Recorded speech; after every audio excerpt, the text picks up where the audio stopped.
Have you ever walked away from a conversation and replayed it for hours?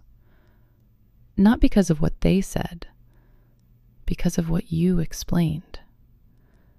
You explained why you needed rest, why you said no, why you were doing things differently now.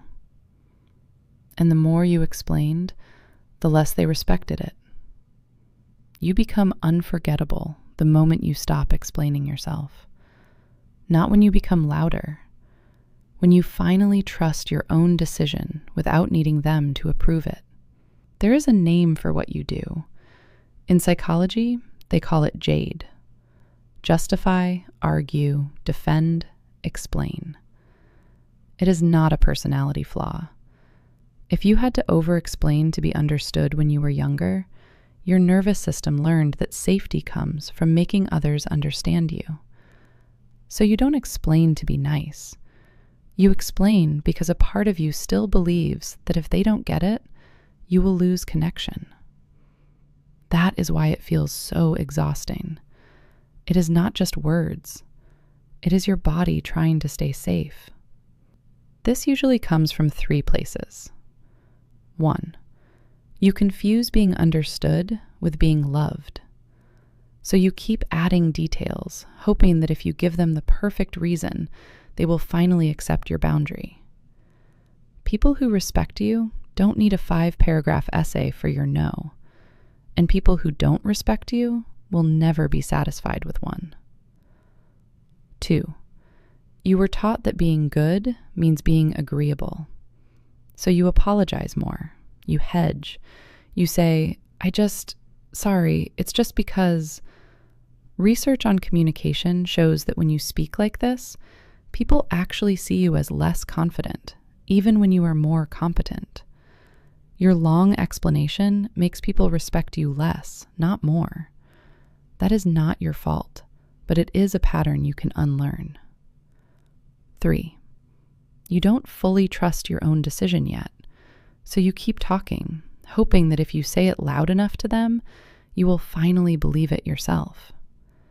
You look for outside approval to calm an inside doubt. It never works for long. And this is what it costs. Every time you over-explain, you teach people that your no is up for debate. And you teach yourself that your own judgment is not enough without their approval. Over time, that chips away at your self-trust. So what actually helps? It is not becoming cold.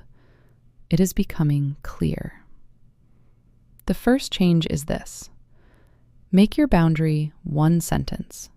No backstory, no apology tour. I won't be able to make it this time. That doesn't work for me. I have decided to rest this weekend. 1 sentence. Then you stop talking. This will feel uncomfortable because silence feels uncomfortable. But that silence is where your self-trust is built. You say what is true and you leave it there. The second change is harder. You have to let yourself be misunderstood for a minute. When you keep it short, your body will want to fix their discomfort. Your heart will race. You will want to send a second text explaining. Don't. Let 4 seconds pass. Breathe. Notice the urge and let it pass. You are showing your body that you can be misunderstood and still be safe, still be loved, still be a good person. A clear, short boundary is kinder than a long, guilty explanation. And the last one. Stop announcing and start living it.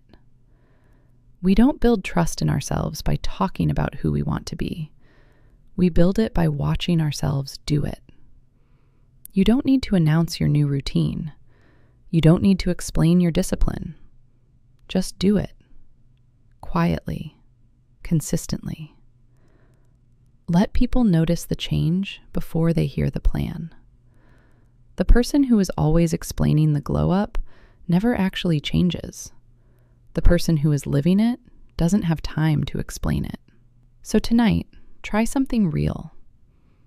Think of one place where you have been over-explaining, where you have been making yourself smaller to make others comfortable.